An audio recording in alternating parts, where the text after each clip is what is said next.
ಎಲ್ಲರಿಗೂ ಶಿವರಾತ್ರಿಯ ಶುಭಾಶಯಗಳನ್ನು ಹೇಳುತ್ತಾ ಅದ್ಭುತವಾದ ಶಿವರಾತ್ರಿಯನ್ನು ನಿನ್ನೆಯಿಂದ ಆಚರಿಸುತ್ತಲೇ ಇದ್ದೇವೆ. ಇನ್ನೂ ಸಾಗ್ತಾ ಇದೆ. ಕಾರಣ ನಾಳೆ ಅಮಾವಾಸ್ಯೆ, ಜಾತ್ರೆ, ಆಮೇಲೆ ಸಾಕಷ್ಟು ಪಾಯಸ, ಹೋಳಿಗೆ, ಹುಗ್ಗಿ ಎಲ್ಲವನ್ನು ಸವಿತಾ ಸವಿತಾ ನಿನ್ನೆ ಎಷ್ಟು ನಾವು ಶಿವರಾತ್ರಿ ಉಪವಾಸ ಮಾಡಿದ್ರೆ ಇವತ್ತು ದುಪ್ಪಟ ಕಾಶಿ ಅಂತ ಹೇಳ್ತಾರಲ್ರಿ ನಮ್ಮ ಕಡೆ.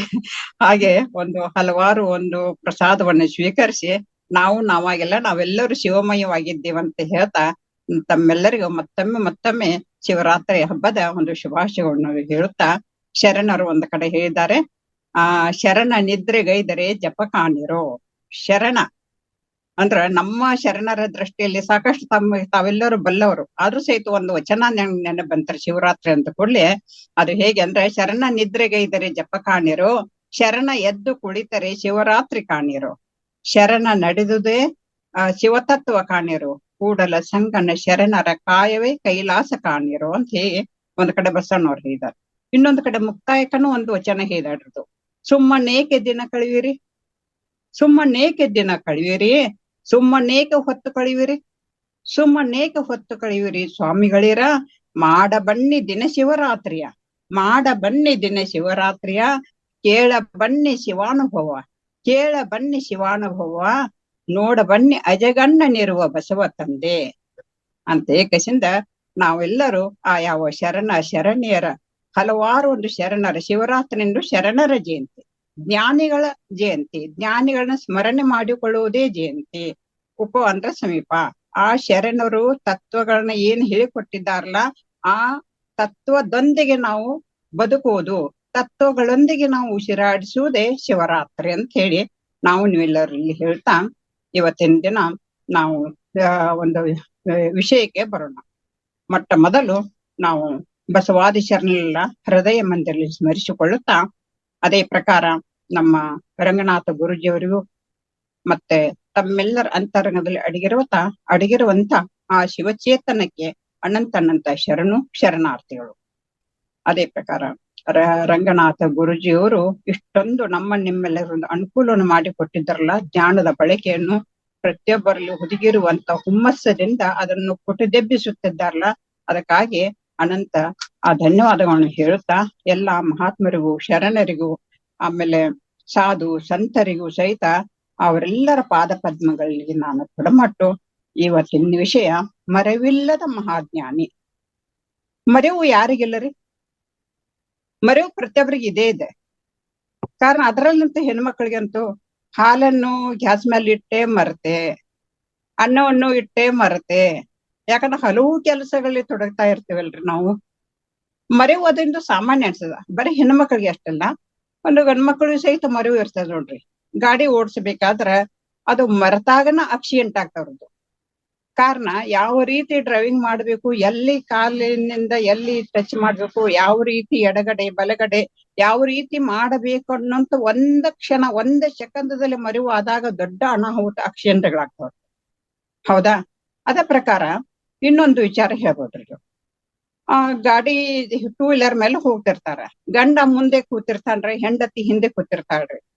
ಅದ ಅಕಸ್ಮಾತ್ ಏನೋ ಸಮಸ್ಯೆ ಬಂದಾಗ ಗಾಡಿ ದಾರಿಯಲ್ಲಿ ನಿಲ್ಲಿಸಿದಾಗ ಆ ಹೆಂಡತಿ ಕುಂತು ಸ್ವಲ್ಪ ಸುಸ್ತಾಗಿ ಕೆಳಗೆ ಇಳಿದಾಗ ಹಿಂದೆ ಹೆಂಡತಿ ಇದಾಳಂತ ಕಸಿಂದ ಮರೆತು ಮುಂದೆ ಓಡಿಸ್ತಾನ್ರಿ ಗಾಡಿ. ಗಂಡ ಇದ್ದಾವ ಎಲ್ಲೋ ಹೋಗಿ ಕಸಿಂದ ಅಲ್ಲಿ ನೋಡ್ತಾನ, ಹಿಂದೆ ನೋಡ್ಬೇಕಾದ್ರೆ ಹೆಂಡತಿನೇ ಇಲ್ಲ. ಅಂದ್ರೆ ತನ್ನ ಗಾಡಿ ಮೇಲೆ ತಾನು ಕೂಡಿಸಿಕೊಂಡಂತ ಹೆಂಡತಿ ಅದಾಳು ಇಲ್ಲ ಅನ್ನೋದು ಸಹಿತ ಅವ್ರಿಗೆ ಮರುವಾಗಿ ಬಿಡ್ತದ. ಆದ್ರೆ ಇದೇನಾಗ್ತೈತಿ, ಸಾಮಾನ್ಯ ಜನರಿಗೆ ಇದೇನ್ ಬಿಡ್ಪ ಮರು ದೊಡ್ಡ ಮಾತಲ್ಲ ಅಂತ ಅನಿಸ್ತದ್ರದ್ದು. ಆದರೆ ಜ್ಞಾನಿಗಳಿಗೆ ಶರಣರಿಗೆ ಅದು ಆ ಮರೆವು ಅನ್ನೋದು ಸಣ್ಣದಲ್ಲ, ದೊಡ್ಡ ಪ್ರಮಾದ, ಬಹಳ ಅಪಾಯಕಾರಿ ಆದಂತದ್ದು. ಯಾಕಪ್ಪ ಅಂತ ಕೇಳಿದಾಗ ಒಂದ್ ಕಡೆ ಶರಣರು ಹೇಳಿದರು, ಭವಬಂಧನ ಭವಪಾಶಕ್ಕೆ ಕಾರಣವೇನೆಂದರೆ, ಭವಬಂಧನ ಭವಪಾಶಕ್ಕೆ ಕಾರಣವೇನೆಂದರೆ ನೋಡ್ರಿ, ಇದು ಹಿಂದನ ಜನ್ಮದಲ್ಲಿ ಲಿಂಗವ ಮರೆದನಾಗಿ, ಹಿಂದನ ಜನ್ಮದಲ್ಲಿ ಲಿಂಗವ ಮರೆದನಾಗಿ, ಹಿಂದನ ಸಿರಿಯಲ್ಲಿ ಜಂಗಮವ ಜರಿದನಾಗಿ, ಹಿಂದನ ಸಿರಿಯಲ್ಲಿ ಜಂಗಮವ ಜರಿದನಾಗಿ ಅದು ಏನಾಗಿದೆ, ನಾನೀಗ ಅರಿದಡೆ ಸಂಸಾರವ ಹೊದ್ದಲಿವನೇ ಕೂಡಲ ಸಂಗಮ ದೇವ. ಅಂದ್ರ ನಾನು ಈ ಇದರಲ್ಲಿ ನಾನು ಭವಬಂಧನ ಅಂದ್ರೆ ತಮ್ಗೆಲ್ಲ ಗೊತ್ತಿರೋದು ಏನು, ಹುಟ್ಟು ಸಾವು ಅನ್ನುವಂತ ಬಂಧನದಲ್ಲಿ ನಾವು ಸಿಲುಕಿ ಬಿಟ್ಟಿದೇವ್ರು ನಾವೆಲ್ಲರೂ. ಈ ಭವಪಾಶಕ್ಕೆ ಯಾಕೆ ಬಂದೆವು ಅಂತ ಒಂದು ಕಾರಣ ಅಂತ ಕೇಳಿದ್ರೆ, ನಾವು ಹಿಂದಿನ ಜನ್ಮದಲ್ಲಿ ಲಿಂಗವ ಮರೆದೆ. ಲಿಂಗವಂದ್ರ ಬರೀ ನಮ್ಮ ಧರ್ಮದ ಅಷ್ಟ ಹೇಳ್ತಾ ಇಲ್ರದು. ಲಿಂಗ ಅಂದ್ರ ನಮ್ಮ ಮೂಲ ಸ್ವರೂಪ. ಅಂದ್ರೆ ನಾವು ಎಲ್ಲಿಂದ ಬಂದೀವಿ, ನಮ್ಮ ಮೂಲ ಸ್ವರೂಪ ಏನು, ಅದನ್ನ ನಾವು ಮರೆತ ಕಾರಣ ನಾವ್ ಏನ್ ಮಾಡ್ತಾ ಇದ್ದೀವಿ ಈಗ ಭವಪಾಶ ಅಂದ್ರೆ ಕಷ್ಟಗಳು. ನಮ್ಮ ಕಷ್ಟಗಳು ಯಾಕೆ ಬರ್ತಾ ಇದಾವ ಅಂತ ಕೇಳಿದ್ರ, ಆ ನಮ್ಮ ಸಿರಿತನದಲ್ಲಿ ಜಂಗಮ ಅಂದ್ರೇನು ಸಮಾಜ, ಆ ಸಮಾಜವನ್ನು ತುಚ್ಛವಾಗಿ ಕಂಡಿದ್ದಕ್ಕಾಗಿ ಅಷ್ಟೇ ಅಲ್ಲ, ನಾವು ಭವಪಾಶಕ್ಕೆ ಕಾರಣೀಭೂತರಾಗ್ಬೇಕಾದ್ರ ಇದನ್ನ ನಾವು ಏನ್ ಮರ್ತಿದೆವು ಸ್ವಲ್ಪ ವಿಚಾರ ಮಾಡ್ಬೇಕ್ರಿ. ಏನ್ ಮರ್ತಿದೀವಿ ಅಂದ್ರ, ಇಲ್ಲಿ ನಾವು ಯಾಕೆ ಬಂದೇವಿ, ನಾವು ಈ ಮನುಷ್ಯ ಜನ್ಮಕ್ಕೆ ಈ ಭೂಲೋಕಕ್ಕೆ ಯಾಕೆ ಬಂದೀವಿ ಅನ್ನೋದನ್ನ ನಾವು ಮರ್ತು ಬಿಟ್ಟಿದವ್ರು.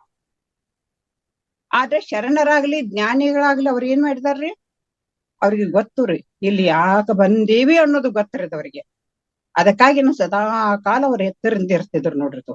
ಅದಕ್ಕ ಮರೆವಿನಿಂದ ಇದು ಸಂಸಾರದಲ್ಲಿ ನಾವು ಏನ್ ಮಾಡ್ತಾ ಇದ್ದೇವಿ, ಏನನ್ನು ಮರೆತೆ, ನಾವು ಏನನ್ನ ಮರೆತೆ ಅವ್ರು ಹೇಳ್ತಾರ, ಲಿಂಗವು ಮರೆತೆ ಅಂದ್ರ ಮೂಲ ಸ್ವರೂಪವನ್ನು ನಾವು ಮರೆತಿದೀವಿ. ಅದು ಎಲ್ಲಿದ್ದಾರೆ ಮೂಲ ಸ್ವರೂಪ ಅಂದ್ರೆ ಸ್ವಲ್ಪ ವಿಚಾರ ಮಾಡೋಣ್ರಿ. ಮೂಲ ಸ್ವರೂಪ ಎಲ್ಲಿದ್ದೀರತ ಸ್ವಲ್ಪ ವಿಚಾರ ಮಾಡಿದಾಗ ನೋಡ್ರಿ. ಒಂದು ಉದಾಹರಣೆ ಹೇಳ್ಬೇಕಾದ್ರೆ, ನಾನು ಒಂದು ಬೆಂಗಳೂರು ಅಂತ ಒಂದು ಏನ್ ಮಾಡೋಣ್ರಿ, ನಾವು ಹಳ್ಳಿಯಿಂದ ಏನೋ ಒಂದು ಬೆಂಗಳೂರಿಗೆ ಹೋಗಿದ್ದು. ಬೆಂಗಳೂರದಲ್ಲಿ ಏನೋ ಒಂದು ಕಬ್ಬನ್ ಪಾರ್ಕ್ ಒಬ್ರು ವರ್ಣನೆ ಮಾಡ್ತಾ ಇದ್ರು. ನಾವು ಅಲ್ಲಿ ಹೋಗಿ ಬಂದಾಗ ಮಾತ್ರ ಅದರ ಕಲ್ಪನೆ ನಮ್ಗೆ ಆಗ್ತದಲ್ರಿ. ಅಕಸ್ಮಾತ್ ಆ ಕಬ್ಬನ್ ಪಾರ್ಕ್ ನಾವು ಯಾವಾಗೂ ನೋಡೇ ಇಲ್ಲ, ಎಷ್ಟು ವರ್ಣನೆ ಮಾಡಿರೋದು ನಮ್ಮ ಕಲ್ಪನೆ ಬರಕ್ ಸಾಧ್ಯತೆ ಏನ್ರದು. ಅದೇ ಪ್ರಕಾರ ನಾವು ಹಿಂದೆ ಕಂಡಿದ್ದರೆ ಮಾತ್ರ, ಹಿಂದೆ ನೋಡಿದ್ರೆ ಮಾತ್ರ, ಹಿಂದೆ ನಾವು ಅನುಭವಿಸಿದ್ರೆ ಮಾತ್ರ ಅದೇನಾಗುತ್ತೆ, ಅದು ನೆನಪಿಸಿ ಕೊಟ್ಟಾಗ ನೆನಪು ಬರ್ಲಿಕ್ಕೆ ಸಾಧ್ಯ ಇದೆ. ಅದೇ ಪ್ರಕಾರ ನಾವು ಸಹಿತ ನಮ್ಮ ಮೂಲ ಸ್ವರೂಪ ಅಂದ್ರೆ ನಾವು ಹಿಂದೆ ಎಲ್ಲಿಂದ ಬಂದಿದ್ದೇವೆ ಅನ್ನುವಂತ ಒಂದು ನಮಗೆ ಏನಾಗ್ಬಿಟ್ಟೈತ್ರಿ, ಅದು ಮರುವಾಗಿ ಬಿಟ್ಟಿತ್ತು. ಅದ್ ಹೆಂಗ ಮರುವಾಗೈತಿ ಅಂತ ನಾವು ವಿಚಾರ ಮಾಡಿದಾಗ, ಇವಾಗ ನೋಡ್ರಿ ಸೂರ್ಯ ಅದಾನ್ರಿ, ಮೇಲುಗಡೆ ಸೂರ್ಯ ಅದಾನ್ರಿ. ಆ ಸೂರ್ಯನಿಗೆ ಸೂರ್ಯನೇ ಸಾಟಿ, ಹೌದಾ? ಆದ್ರ ಮಧ್ಯದಲ್ಲಿ ಮೋಡಗಳು ಬಂದಾಗ, ಮೋಡಗಳು ಮುಸುಕಿದಾಗ ಏನಾಗುತ್ತೆ, ಆ ಸೂರ್ಯ ಮರೆ ಆಗಿಬಿಡುತ್ತಾರೆ. ಆದ್ರೆ ಸೂರ್ಯ ಮರೆ ಆಗಲಿ ನಮಗ್ ಕಾಣಿಸೋದು ಮಾತ್ರ ಮರೆ ಆಗುತ್ತೆ ಅದರದು. ಅಂದ್ರೆ ಮೋಡ ಅನ್ನಂತ ಮರೆವು ನಮಗೆ ಮುಸುಕಿದೆ. ಆದ್ರೆ ಸೂರ್ಯ ಯಾವಾಗ ಮೋಡ ಸರಿದು ಹೋಗುತ್ತೆ ಅವಾಗ ಸೂರ್ಯ ನಮಗೆ ಕಂಡೇ ಕಾಣ್ತಾನ. ಅದೇ ಪ್ರಕಾರ ನಮಗೂ ಸಹಿತ ಏನಾಗ್ಬಿಟ್ಟಿದ್ರದು, ನಾವು ಮೂಲ ಶಿವ ಚೈತನ್ಯ ಸ್ವರೂಪಿಗಳು. ನಾವೆಲ್ಲರೂ ಮೂಲ ಏನೈತಲ್ರಿ, ಆ ಜ್ಞಾನದ ಒಂದು ಅರಿವು ನಿಂದ ನಾವ್ ಏನ್ ಮಾಡ್ತೀವಿ, ಮರೆವು ಬಂದ್ಬಿಟ್ಟಿದ್ರು. ಆ ಮರೆವು ಅದನ್ನ ಏನ್ ಮಾಡ್ಬೇಕು, ಮರೆವು ಅನ್ನೋಂತ ಮೋಡ ಸರಿಸಿದ ತಕ್ಷಣ ನಾವು ನಮ್ಮ ಮೂಲ ಚೈತನ್ಯ, ಮೂಲ ಸ್ವರೂಪ, ನಾವು ಶಿವ ಸ್ವರೂಪಿಗಳು, ನಾವು ಸಾಮಾನ್ಯರಲ್ಲ, ನಮಗೆ ಹೇಗೆ ಬಂದಿದ್ದೇವೆ, ನಾವು ಏಕೆ ಬಂದಿದ್ದೇವೆ ಅನ್ನುವಂತ ಕಾರಣ ನಮಗ್ ಗೊತ್ತಾಗಿ ಸದಾ ಜ್ಞಾನಿಗಳಾಗಿ ನಾವು ಇರ್ತೇವೆ. ಅದೇ ಪ್ರಕಾರ ಬುದ್ಧ, ಬಸವ, ಮಹಾವೀರ, ಆಮೇಲೆ ಪೈಗಂಬರ, ಹಲವಾರು ಯೋಗಿಗಳು ನೋಡ್ರಿ, ಹಲವಾರು ಮಹಾತ್ಮರು, ಅವರೆಲ್ಲ ಜ್ಞಾನಿಗಳು. ಅಷ್ಟೆಲ್ಲ ಪತ್ರಿಜವರು ಅವ್ರು ಏನ್ ಮಾಡಿದ್ರು, ಅವರ ತಮ್ಮ ಮೂಲ ಸ್ವರೂಪವನ್ನು ಅರ್ಥ ಮಾಡ್ಕೊಂಡಿದ್ರು. ಇವೆಲ್ಲ ಕೆಲವೊಂದು ವಚನಗಳು ಯಾರಿಗಾಗಿ ಬರ್ತಾರೆ, ಅವ್ರು ತಮಗಾಗಿ ಎಲ್ರದು ನಮ್ಮಂತರ ಅಜ್ಞಾನಿಗಳಿಗೆ ಒಂದು ಸುಜ್ಞಾನದ ಬೆಳಕನ್ನು ಕೊಡೋ ಸಲುವಾಗಿ ಈ ನಮಗೆ ದಾರಿ ದೀಪವಾಯ್ಕೆಸಿಂದ ಹಲವಾರು ಪದ್ಯಗಳನ್ನ ಹಲವಾರು ಪುಸ್ತಕಗಳ ಸ್ವರೂಪವಾಗಿ ಬೋಧನೆಗಳನ್ನಾಗಲಿ ಈ ರೀತಿ ಯಾರಿಗಾಗಿ ಬರ್ದಾರಂತ ಕೇಳಿದ್ರೆ ನಮಗಾಗಿ, ನಮ್ಮಂತವ್ರಿಗಾಗಿ ಬರ್ದಾರು. ಕಾರಣ ಅವರೊಂದಿಗೆ ನಾವು ಏನ್ ಮಾಡ್ತಾ ಇದ್ವಿ, ನಾವೆಲ್ಲ ಏನ್ ಮಾಡ್ತಾ ಇದ್ದೀವಿ ಅಂತ ಕೇಳಿದ್ರೆ, ನಾವೆಲ್ಲ ಸಂಸಾರ ಅನ್ನಂತ ಜಂಜಾಟದಲ್ಲಿ ಸಿಲುಕೊಂಡೇವ್ರು ನಾವು. ಅವರು ಇದ್ರು, ಅವ್ರ ಸಂಸಾರ ಬಿಟ್ಟ ಬರೀ ಇದನ್ನಾಗಿಲ್ಲ ಅವರು. ಆದ್ರೆ ಅವ್ರು ಹೇಗಿದ್ರು ಅಂತ ಕೇಳಿದ್ರೆ ಇದ್ದೂ ಇಲ್ಲದಂತಿದ್ರು. ಹೇಗಪ್ಪ ಅಂತ ಕೇಳ್ರ, ಕಮಲದ ಪತ್ರ ತಮಗೆಲ್ಲ ಗೊತ್ತೈತ್ರಿ. ಕೆಸರಿನಲ್ಲಿ ಆ ಕಮಲ ಆಮೇಲೆ ಎಲೆ ಇರ್ತದೆ. ಆದ್ರ ಆ ಕೆಸರು ಅದಕ್ಕೆ ಅಂಟಿರುವುದಿಲ್ಲ. ಇದೊಂದು ಉದಾಹರಣೆ. ಇನ್ನೊಂದು ಒಂದು ಬೆಣ್ಣೆಯಲ್ಲಿ ಕೂದಲು ಎಳೆ ಇರ್ತದೆ ನೋಡ್ರಿ. ಕೂದಲು ಎಳೆ ಬೆಣ್ಣೆಯಲ್ಲಿ ಸಿಕ್ಕಿದಾಗ ಆ ಕೂದಲು ಎಳೆಯನ್ನು ನಿಧಾನವಾಗಿ ತೆಗೆದ ತಕ್ಷಣ ಏನಾಗುತ್ತೆ, ಆ ಬೆಣ್ಣೆ ಏನಾದ್ರೂ ಹತ್ತಿರ್ತದನ್ರಿ ಅದು? ಇಲ್ಲ, ಅದು ಸ್ವಲ್ಪನೂ ಹತ್ತಿರುದಿಲ್ಲ. ಅದೇ ಪ್ರಕಾರ ಆ ಜ್ಞಾನಿಗಳು, ಮರೆವಿಲ್ಲದ ಮಹಾಜ್ಞಾನಿಗಳು, ಆ ಬೆಣ್ಣೆಯಲ್ಲಿ ಸಿಕ್ಕ ಕೂದಲಿನಂತೆ ಅದ ರೋಮದಂತೆ ಏನಾಗುತ್ತೆ, ಅದಕ್ಕೇನು ಅಂಟಿರುವುದಿಲ್ಲ. ಅದೇ ಪ್ರಕಾರ ಸಂಸಾರ ಅನ್ನುವಂತ ಒಂದು ಸಾಗರದಲ್ಲಿ ಅವರು ಇದ್ದರೂ ಸಹಿತ ಅದನ್ನ ಏನು ಅಂಟಿಸಿಕೊಂಡಿರುವುದಿಲ್ಲ. ಅಂಥವರು ಮರೆವಿಲ್ಲದ ಮಹಾಜ್ಞಾನಿಗಳಂತ ಇಲ್ಲಿ ನಾವು ತಿಳ್ಕೊಳ್ಬೇಕಾಗ ನಾವೇನ್ ಮಾಡ್ತಾ ಇದ್ದೀವ್ರಿ? ಯಾಕೆ ನಾವು ಇಲ್ಲೆಲ್ಲ ನೀವೆಲ್ಲರೂ ಏನ್ ಮಾಡ್ತೀರ? ಧ್ಯಾನಿಗಳಾಗಲಿಕ್ಕೆ ಇಲ್ಲಿ ಬಂದು ಆ ಯಾವ ಜಂಜಾಟದಿಂದ ದೂರ ಸರಿದು ಆ ಮರವಿಲ್ಲದ ಮಹಾಜ್ಞಾನಿಗಳರೊಂದಿಗೆ ನಾವು ಒಡನಾಟ ಇಟ್ಟುಕೊಂಡು ಇದರೊಂದಿಗೆ ನಾವು ಸಾಗಲಿಕ್ಕೆ ಬಂದಿದ್ದೇವೆ. ಈಗ ನಿಮ್ಮ ಪ್ರಶ್ನೆ ಬಿಡ್ರದು. ಆದ್ರೂ ನಿಜ ಜೀವನದಲ್ಲಿ ನಮ್ಮ ಅಕ್ಕಪಕ್ಕದವರಲ್ಲಿ ಅಥವಾ ಎಲ್ಲ ಕಡೆ ನೋಡಿದಾಗ ಎಂಥ ಒಂದು ಜಂಜಾಟ ನಡೆದ ನೋಡ್ರಿ. ಯಾವ ರೀತಿ ನಮ್ಮ ಜೀವನ ಎತ್ತ ಸಾಗ್ತಾ ಇದೆ, ನಮ್ಮ ಯುವ ಜನರದು ಮಕ್ಕಳ ಜೀವನ ಎತ್ತ ಸಾಗ್ತಾ ಇದೆ. ಕಾರಣ ಏನು? ಹುಡುಕಾಡ್ಬೇಕ್ರದು. ಎಲ್ಲಿ ಹುಡುಕಾಡ್ಬೇಕ್ರಿ? ನಾವು ಮರವಿಲ್ಲದ ಮಹಾಜ್ಞಾನಿಗಳೊಂದಿಗೆ ನಾವು ಒಡನಾಡಬೇಕು. ಮರವಿಲ್ಲದ ಮಹಾಜ್ಞಾನಿಗಳೊಂದಿಗೆ ನಾವು ಸತ್ಸಂಗದೊಂದಿಗೆ ಅವರೊಂದಿಗೆ ನಾವು ಇದ್ದಾಗ ಮಾತ್ರ ನಮಗೆ ದಾರಿ ಸಿಗ್ತದ. ಇಲ್ಲದೆ ಇದ್ರ ನಾವ ದುಃಖ ಆ ಮೂಲ ಸ್ವರೂಪವನ್ನು ಮರೆತ ಕಾರಣ ನಮಗೆ ದುಃಖ ಯಾಕೆ ಆಗ್ತದ ಅಂತ ಕೇಳಿದ್ರ, ಆ ಸತ್ಯದ ಮರೆವು ಆದ ಕಾರಣ ನಮಗೆ ದುಃಖ ಆಗ್ತದ. ಆಮೇಲೆ ಯಾಕ ಪದೇ ಪದೇ ಮರಳಿ ಎಳೆದು ತರ್ತವ ನೋಡ್ರಿ. ಅದ್ಯಾಕ? ಆ ಮರೆವು ಅನ್ನುವಂತ ಮೂಲ ಕಾರಣ ನಮಗ ಅರಿತಿಲ್ಲ. ಅದಕ್ಕರಿದು ಈಗ ಒಂದು ಉದಾಹರಣೆ, ರೋಗ ಬರ್ತದ್ರದ್ದು. ರೋಗ ಯಾಕೆ ಬರ್ತದ? ಈಗ ನಾವು ನೆಗಡಿ ಯಾಕೆ ಆಗ್ತದ? ಸ್ವಲ್ಪ ಮೂಲವನ್ನು ನಾವು ಕಂಡು ಹಿಡಿಬೇಕಲ್ರದು. ನಮಗೊಂದು ಎಲ್ಲೋ ನೋವು ಆಗ್ತದೆ. ನೋವು ಯಾಕೆ ಆಗ್ತದ? ಆ ರೋಗದ ಮೂಲವನ್ನು ನಾವು ಅರ್ಥ ಮಾಡಿಕೊಂಡಾಗ ಅದು ಅದರ ಔಷಧ ನಾವು ತೆಗೆದುಕೊಳ್ಳಬಹುದು. ಅರ್ಕ ಪ್ರೆಷರ್ ಎಲ್ಲೋ ತಲೆನೋವು ಆಗ್ತೈತೆ, ಇಲ್ಲಿ ಏನಾದ್ರು ಸ್ವಲ್ಪ ಏನೋ ಮಾಡ್ಲಿಕ್ಕೆ ಹೋಗಿ ಏನೋ ತಗೊಂಡ್ರೆ ಸೈಡ್ ಎಫೆಕ್ಟ್ ಆಗಿಬಿಡ್ತಾರೆ. ಅದಕ್ಕಾಗಿ ನಮ್ಗೆ ಏನು ಸಮಸ್ಯೆ ಆಗದಲ್ರಿ, ಆ ಸಮಸ್ಯೆಗೆ ಪರಿಹಾರ ಹುಡುಕಾಡ್ಬೇಕಾದ್ರ ಆ ಸಮಸ್ಯೆಯ ಮೂಲ ಕಾರಣವನ್ನು ಹುಡುಕಾಡಿದಾಗ ಮಾತ್ರ ಆ ಸಮಸ್ಯೆ ಒಂದು ಪರಿಹಾರ ಆಗ್ಲಿಕ್ಕೆ ಸಾಧ್ಯ ಇದೆ ಅಂತ ನಾವು ಇಲ್ಲಿ ಹೇಳ್ಬೋದಿತ್ತು. ಅದೇ ಪ್ರಕಾರ ಶರಣರು ಏನ್ ಮಾಡಿದ್ರು, ಆ ಸಮಸ್ಯೆಗಳ ಔಷಧ ಸಿಗ್ತದ ಅಂತ ಹೇಳಿಂದ ಎಲ್ಲಾ ಔಷಧ ತಗೊಳ್ಬಾರ್ದು. ಔಷಧ ಸಿಗ್ತದಂತ ಎಲ್ಲಾ ಔಷಧ ತಗೊಳ್ಬಾರ್ದು ರೋಗಕ್ಕ. ಅದು ಅರಿತ ಮೇಲೆ ಒಮ್ಮೆ ಈ ರೋಗಕ್ಕ, ಈ ಬಂಧನಕ್ಕೆ ಸಿಲುಕಲಿಕ್ಕೆ, ಹುಟ್ಟು ಸಾವುಗಳಿಗೆ ಕಾರಣೀಭೂತ ಆದಂತ ಇದೊಂದು ರೋಗ ಇದು. ಈ ರೋಗ ಯಾಕೆ ಬಂದೈತಂತ ಒಂದ್ ಸಲ ನಾವ್ ಅರಿತ ಮೇಲೆ ಮುಗಿತ್ರೆ ಅದ್ ಏನಾಗ್ಬಿಡ್ತದ, ಅಲ್ಲಿ ನಾವೆಲ್ಲರೂ ನಿಜ ಜ್ಞಾನಿಗಳ ಆಗ್ಲಿಕ್ಕೆ ಸಾಧ್ಯ ಆಗ್ತದ ಅಂತ ಹೇಳ್ಬೇಕು. ಶರಣರೆಲ್ಲ ಮರೆತವರಲ್ಲ, ಅವರೆಲ್ಲ ಜ್ಞಾನಿಗಳು. ನಮ್ಮ ಪತ್ರಿಜಿಯವರಲ್ಲಿ ಅವರೆಲ್ಲ ಮರ್ತಿಲ್ರದು. ಮರ್ತಿಲ್ಲ ಅಂತ ಹೇಳಿ ನಿಮ್ಮ ಹೃದಯದಲ್ಲಿ ಇವತ್ತ ಧ್ಯಾನಿಗಳ ಸ್ವರೂಪ ಆಯ್ಕೆಸಿಂದ ನಮಗೆ ತೋರ್ತಾ ಇದ್ದಾರ. ಈ ಲೋಕಕ್ಕೆ ಬಂದಾಗಿನಿಂದ ಹೋಗುವವರೆಗೆ ಯಾವಾಗ ನಾವು ಜ್ಞಾನಿಗಳೆಲ್ಲ ನಾವು ಯಾವಾಗ ಕಂಡುಕೊಳ್ತೇವಲ್ರಿ, ಯಾವಾಗ ಬಂದ್ರು ಅವರು ಹೋಗುವವರೆಗೂ ಸಹಿತ ಅದು ಅರಿವಿನೇ ಬೆಳಕಿನಲ್ಲೇ ಅವರು ಬೆಳಗ್ತಾ ಇದ್ದರು. ಅವರಿಗೆ ನಮಗೇನಾಗ್ತದೆ, ಒಮ್ಮೆ ಅರಿವಾಗ್ತೈತ್ರಿ, ಒಮ್ಮೆ ಮರುವಾಗ್ತೈತ್ರಿ, ಒಮ್ಮೆ ಅರಿವಾಗ್ತೈತ್ರಿ, ಒಮ್ಮೆ ಮರುವಾಗ್ತೈತ್ರಿ. ಆದ್ರೆ ನಿಜ ಜ್ಞಾನಿಗಳು ಹಂಗ ಆಗ್ಲಿಕ್ಕೆ ಸಾಧ್ಯ ಐತೇನ್ರಿ? ಯಾವ್ದಾದ್ರು ಒಂದು ಉದಾಹರಣೆ ಹೇಳ್ತಾರ ತಾವೆಲ್ಲರೂ. ಈ ನಮ್ಮ ಪತ್ರಿಜಿಯವರಾಗ್ಲಿ, ಯಾರಾದ್ರೂ ಶರಣರಾಗ್ಲಿ, ಯಾವಾಗಾದ್ರೂ ನಮ್ಮಂತೆ ಅರಿವು ಮರಿವು ಎರಡು ಮರುಕಳಿಸಿದವನ್ರಿ ಅವ್ರಿಗೆ? ಇಲ್ಲ. ಯಾಕ? ಅವ್ರು ಸದಾ ಆ ಬೆಳಕಿನಲ್ಲಿ ಇರ್ತಿದ್ರು. ಅವರು ಪರಮಾತ್ಮನ ಬೆಳಕಿನಲ್ಲಿ ಇರ್ತಿದ್ರು.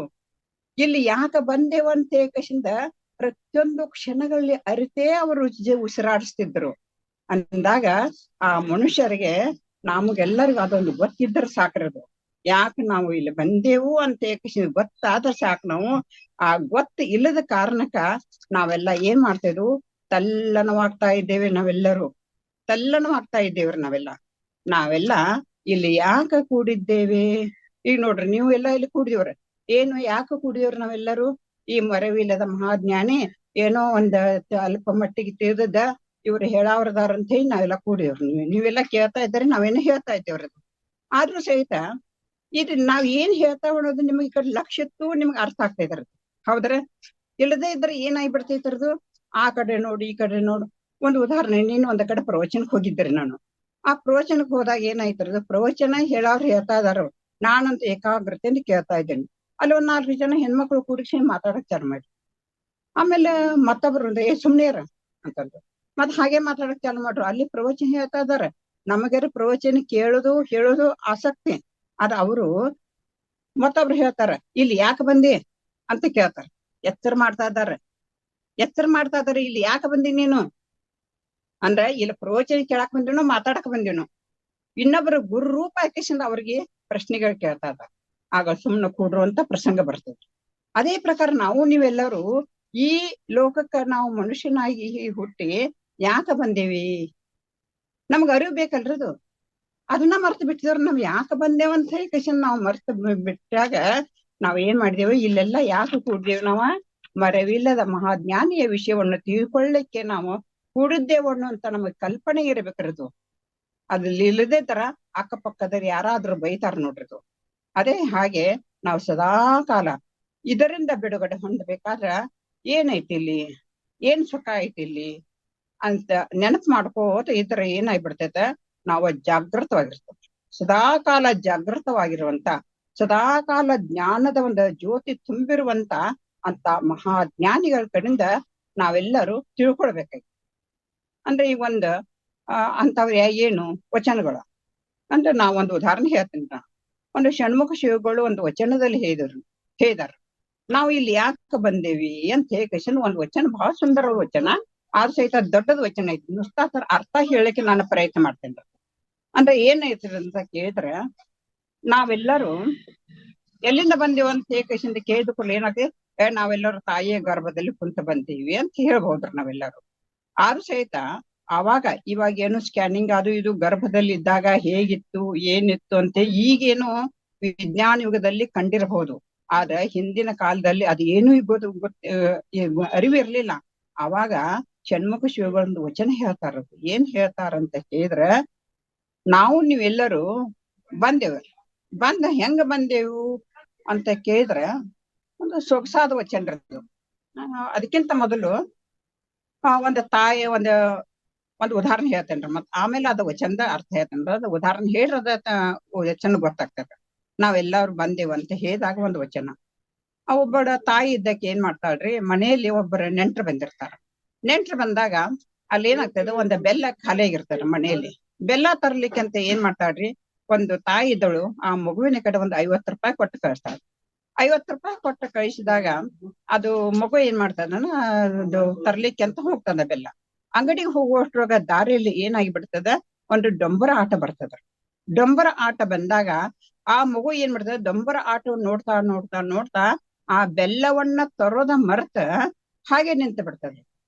ಆಮೇಲೆ ಏನಾಗ್ತದ್ರದ್ದು, ಅಲ್ಲೆಲ್ಲ ಆ ಡೊಂಬರ ಆಟದವ್ರಲ್ಲ ಅಗಾಟಿ ಹೊಡೆದು, ಆಮೇಲೆ ಒಂದು ತಂತಿ ಮ್ಯಾಗ ನಡೆಯೋದು, ಒಮ್ಮೆ ಅಳೋದು, ಒಮ್ಮೆ ಕುಣಿಯೋದು, ಒಮ್ಮೆ ಜಿಗಿದಾಡೋದು, ಒಮ್ಮೆ ಚಪ್ಪಾಳಿ ಬಾರ್ಸೋದು, ಇದೆಲ್ಲ ನೋಡ್ತಾ ನೋಡ್ತಾ ನೋಡ್ತಾ ಎಲ್ಲ ಸಾಕಷ್ಟೆಲ್ಲ ಜನ ಕೂಡಿರ್ತಾರೆ. ಆ ಡಂಬರ ಆಟ ಮುಗಿದ ನಂತರ ಏನಾಗ್ತದ್ರಿ, ಆ ತಟ್ಟೆಯನ್ನು ತೆಗೆದುಕೊಂಡು ಏನ್ ಮಾಡ್ತಾರ, ಆ ದುಡ್ಡನ್ನು ತೆಗೆದುಕೊಂತ ಬರ್ತಾರ. ಆವಾಗ ಆ ಬೆಲ್ಲವನ್ನು ತರ್ಲಿಕ್ಕೆ ಅಂಗಡಿಗೆ ಹೋದಂತ ಮಗು ಏನ್ ಮಾಡ್ತದರದು, ಅದ್ 50 ರೂಪಾಯಿ ಅಂಗಡಿಗೆ ಹೋಗಿ ಬೆಲ್ಲ ತರೋದನ್ನ ಮರ್ತ ಆ ತಟ್ಟೆಯಲ್ಲಿ ಹಾಕಿ ಮನೆಗೆ ಬಂದ್ಬಿಡ್ತಾನೆ. ಮನೆಗೆ ಬಂದ್ಬಿಡ್ತಾನ ಅಂತ ತಾಯಿ ಕೇಳ್ತಾಳ್ರಿ, ಎಲ್ಲಿತ್ತಪ್ಪ ಬೆಲ್ಲ? ಇಲ್ಲ, ನಾನು ಕೊಟ್ಟು ಬಂದೆ. ಎಲ್ಲಿ ಕೊಟ್ಟು ಬಂದೆ? ಆ ಡೊಂಬರ ಆಟ ನಡೆದಿತ್ತು, ಕೊಟ್ಟು ಬಂದೆ. ಹೌದಾ, ಹೋಗ್ಲ ಕಟ್ಟ ತಗೋ, ಇನ್ನೊಂದು 50-60 ರೂಪಾಯಿ ಮತ್ತೆ ಹೋಗಂತ ಕಳಿಸ್ತಾನ. ಮತ್ತೆ ಹೋಗ್ತಾನ್ರಿ. ಮತ್ತೆ ಡಂಬರ ಆಟ ಬರ್ತಾರ, ಮತ್ತೆ ಇನ್ನೊಂದು ಇದ್ರ ಓಣಿಯಲ್ಲಿ ಅಲ್ಲಿ ಹೋಗಕಷ್ಟ ಮತ್ತೆ ಹಾಕಿ ಬರ್ತಾನ್ರಿ. ಅದು ಅದ್ರ ನಿಜವಾದ ಡಂಬರ ಆಟ ಯಾವುದು ಅಂತ ಕೇಳ್ರ, ಆ ಗುರು ತಾಯಿ ಅಂದ್ರ ಆ ಪರಮಾತ್ಮ ಅನ್ನುವಂತ ತಾಯಿ ನಮ್ಗೆಲ್ಲರೂ ಕಳಿಸಿದಾಳ್ರಿ. ಏನ್ ಕೊಟ್ಟು ಕಳಿಸಿದಾಳ್ರಿ? ಆಯುಷ್ ಅನ್ನುವಂತ ದುಡ್ಡು. ಯಾರಿಗ 50 ವಯಸ್ಸು, ಯಾರಿಗ 60, ಯಾರಿಗೆ 70, ಯಾರಿಗೆ 100, ಈ ಆಯುಷ್ ಅನ್ನುವಂತ ದುಡ್ಡನ್ನು ಕೊಟ್ಟು ನಮಗೆ ಈ ಲೋಕಕ್ಕೆ ಕಳಿಸಿದಾಡ್ರಿ. ಆದ್ರೆ ನಾವು ಏನ್ ಮಾಡಿದೀವ್ರಿ, ಆ ಬೆಲ್ಲ ತರೋದನ್ನ ಬಿಟ್ಟು ಕಳಿಸಿಂದ ಈ ಸಂಸಾರ ಅನ್ನುವಂತ ಈ ಜೀವನ, ಹೆಂಡ್ರು ಮಕ್ಕಳು, ಈ ಜಂಜಾಟ ಅನ್ನುವಂತ ಡೊಂಬರ ಆಟದಲ್ಲಿ ತಲ್ಲಿನಾಗೆ ಆ ಭಗವಂತ ಯಾಕೆ ಇಲ್ಲಿ ಕಳಿಸಿದ ಅನ್ನೋದನ್ನ ಮರ್ತು ಬಿಟ್ಟಿವ್ರಿ ನಾವೆಲ್ಲರೂ. ನೋಡ್ರಿ ಅದನ್ನ ಮರ್ತು ಬಿಟ್ಟಿವ್ರಿ ನಾವೆಲ್ಲರಿ. ಅದಕ್ಕಾಗಿ ನಾವೆಲ್ಲರೂ ಏನ್ ಮಾಡ್ಬೇಕಾಗಿತ್ತ, ಈ ಡಂಬರ ಆಟದಲ್ಲಿ ನಾವು ತಲ್ಲಿನರಾಗದ ಆ ಯಾವ ಮಹಾಜ್ಞಾನಿಗಳಂತೆ ಶರಣರಂತೆ ನಾವು ಇದರಿಂದ ಬಿಡುಗಡೆ ಹೊಂದಿ ನಾವ ಮುಂದೆ ಹೆಜ್ಜೆ ಇಡಬೇಕಾಗಿದೆ. ಆಮೇಲೆ ಇನ್ನೊಂದು ಅದೇ ಏನಲ್ರಿ ನಿಮಗ, ಈ ಭೂಮಿ ಮೇಲ ನಾವೆಲ್ಲ ಹೆಂಗ ಅಂಡಜ ಪಿಂಡಜ ಶ್ವೇದಜ ಜರಾಯುಜ ಪ್ರತಿಯೊಂದರಲ್ಲಿ 21 ಲಕ್ಷ ಸಲ ನಾನು ಹುಟ್ಟಿ ನಾವ್ ಏನ್ ಮಾಡಿದೆ, ಬಾರದ ಭವನಗಳೆಲ್ಲ ನಾನು ಉಂಡೆ ಅಕ್ಮಾರಿ ಹೇಳ್ತಾಳ ನೋಡ್ರಿ, ಎಷ್ಟು ಚಂದ ಹೇಳ್ತಾಳ್ರಿ ಇಲ್ಲಿ. ಒಂದಲ್ಲ ಎರಡಲ್ಲ ಮೂರಲ್ಲ ನಾಲ್ಕಲ್ಲ 84 ಲಕ್ಷ ಯೋನಿಯೊಳಗೆ ಹೆಂಗ್ಯಾಗ ಬಂದಂತ ಹೇಳ್ದಾಳ್ರಿ. ಈಗಿದು ಒಂದ ಬಾರದ ಕಷ್ಟಗಳನ್ನ ಒಂದು ಊರಿನಲ್ಲಿ ಇದ್ದಂತ ಭಾಷೆ ಇನ್ನೊಂದು ಊರಿನಲ್ಲಿಲ್ಲ, ಒಂದು ಊರಿನಲ್ಲಿರುವಂತ ಆಹಾರ ಇನ್ನೊಂದು ಊರಿನಲ್ಲಿಲ್ಲ. ಅಂದ್ರೆ ನೋಡ್, ನಾವು ಹಿಂದಿನ ಜನ್ಮದಲ್ಲಿ ಹುಟ್ಟಿಗೆ ಅಂಡಜ ಅಂದ್ರೆ ಏನು, ಪಿಂಡಜ ಅಂದ್ರೆ ನಿಮಗೆಲ್ಲ ಗೊತ್ತಿರೋದು. ಅಂದ್ರ ತತ್ತಿಯಿಂದ ಹುಟ್ಟಿದವರು, ಆಮೇಲೆ ಭೂಮಿಯಿಂದ ಹುಟ್ಟಿದವ್ರಿ 21 ಲಕ್ಷ ಸಲ, ಆಮೇಲೆ ತಾಯಿಯ ಗರ್ಭದಿಂದ ಹುಟ್ಟಿದವ್ರಿ 21 ಲಕ್ಷ ಸಲ. ಈ ರೀತಿ ಕೊನೆಗೆ ನಾವು ತಾಯಿಯ ಗರ್ಭದಿಂದ ಇದೆಲ್ಲ ಹುಟ್ಟಿ 21 ಲಕ್ಷ ಸಲ ಈ ರೀತಿ ನಾವು ಮರಳಿ ಮರಳಿ ಮರಳಿ ಮರಳಿ ಹುಟ್ಟಿ ನಾವು ಏನಾಗ್ತಾ ಇದ್ದೇವಂತ ಕೇಳಿದ್ರೆ ಮತ್ತೆ ಸಂಸಾರ ಅಂತ ಜಂಜಾಟದಲ್ಲಿ ಸಿಲುಕ್ತಾ ಇದ್ದೇವೆ. ಅದಕ್ಕಾಗಿ ಇನ್ನೊಂದು ಉದಾಹರಣೆ ಹೇಳ್ಬೇಕಂದ್ರ, ಒಂದು ಹಿರಿದಾದ ಒಂದು ಕೋಟೆ ಇತ್ತರದು. ಆ ಕೋಟೆಯಲ್ಲಿ ಕಣ್ಣು ಕಾಣದಂತ ಒಂದು ಅಂಧಕ ಅಂದ್ರೆ ಒಂದು ಕುರುಡ ಒಬ್ಬ ಏನ್ ಮಾಡಿದಿರದು, ಆ ಕೋಟೆಯೊಳಗೆ ಹೋಗಿಬಿಟ್ಟಿದನ್ರದು. ಕೋಟೆಯೊಳಗೆ ಹೋದಾಗ ಅವನಿಗೆ ಒಂದೇ ಒಂದು ಬಾಗಿಲು ಇತ್ತು ಆ ಹಿರಿದಾದ ಒಂದು ಕೋಟೆಗೆ. ಅದು ಬಾಗಿಲು ಅವನಿಗೆ ಸಿಗ್ತಾನ ಇಲ್ಲ, ಅದು ಎಲ್ಲಿ ಇರ್ಬೋದು ಅಂತ ಹಾಗೇ ಹುಡುಕ್ಯಾಡ್ತಾ ಸಾಕ್ತಾ ಇದ್ದಾನ್ರದು. ಅವಾಗ ಏನಾಯ್ತು, ಒಬ್ಬವ ಯಾರ್ದೋ ಒಬ್ಬ ಸಪ್ಪಳಿ ಕೇಳ್ತಾರದು ಅಂತ ಅವ್ರನ್ನ ಕರಿತಾನ. ಮತ್ತ ಇಲ್ಲಪ್ಪ, ನಾನು ಈ ಕೋಟೆಯನ್ನು ಬಿಟ್ಟು ನಾನು ಹೊರಗಡೆ ಹೋಗ್ಬೇಕಾಗ್ಯದ, ಅದಕ್ಕಾಗಿ ನಾನು ಹೊರಗಡೆ ಹೋಗ್ಬೇಕಾದ್ರೆ ನನಗೆ ದಾರಿ ಗೊತ್ತಿಲ್ಲ ಹೇಳಂದಾಗ, ಹೌದಾ ತಡಿ ಅಂತ ಹೇಳಿ ಅವನ ಕೈ ಹಿಡಿದು ಆ ಗೋಡೆ ಇರ್ತದಲ್ರಿ, ಗೋಡೆಗೆ ಏನ್ ಮಾಡ್ತಾನ್ರಿ, ಅವನ ಕೈಯನ್ನು ಹಚ್ಚಿ ಹೇಳ್ತಾನ್ರಿ, ನೋಡು ಈ ಗೋಡೆ ಹಿಡ್ಕೊಂಡು ಹೀಗೇ ಸಾಗು, ಈ ಗೋಡೆಯನ್ನು ನೀವು ಕೈ ಬಿಟ್ಟಂದ್ರ ಅದು ಬಾಗಿಲ ಸಿಗುದಿಲ್ಲ, ಒಂದೇ ಬಾಗಿಲದ, ಇದರಿಂದ ಪಾರಾಗಬೇಕಾದ್ರ ಅಂತ ಹೇಳ್ತಾನ್ರಿ.